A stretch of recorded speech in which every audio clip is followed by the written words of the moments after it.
রামিসার ঘটনার কারণে সকলেই আমরা অত্যন্ত বেদনাবিধুর হয়ে আছি। শেরেবাংলা একে ফাউন্ডেশনের পক্ষ থেকে আমরা এতিমদের মধ্যে যে ঈদ উপলক্ষে যে অনুদান সেটা বন্টন করা হলো এবং এই প্রেক্ষিতেই বাংলাদেশের এই মুহূর্তে শিশু কিশোরদের নিরাপত্তা সংক্রান্ত একটি প্রশ্ন করেছেন আপনারা।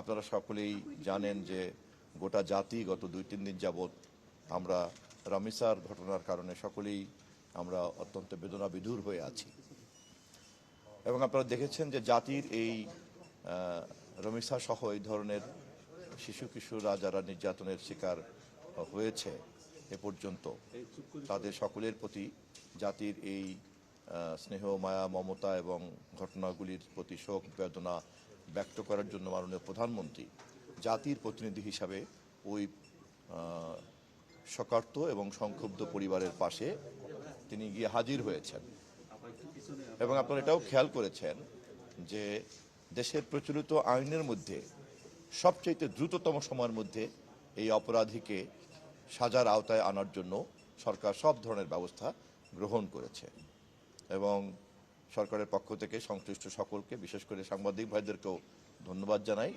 যে আপনারা সরকারের এই উদ্যোগ এবং জনগণের মধ্যে যে এই বিষয়ে ক্ষোভ আছে এটাকে আপনারা যেভাবে জনমত তৈরি করে তুলছেন আপনাদের জনমতের উপরে ভর করেই আমরা আরও বেশি কার্যকরী আইন তৈরি করতে পারবো যাতে সমাজ থেকে এই ধরনের অপরাধকে আমরা নির্মূল করতে পারি।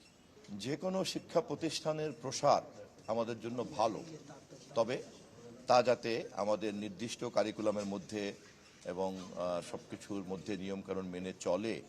শিক্ষামন্ত্রী এবং শিক্ষা মন্ত্রণালয় ইতিমধ্যে এ বিষয়ে কাজ করছে। ধন্যবাদ। আমি নিজেও দৈনিক পত্রিকায় সংবাদটি পড়েছি।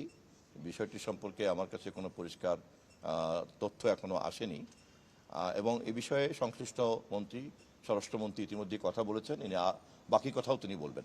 ধন্যবাদ।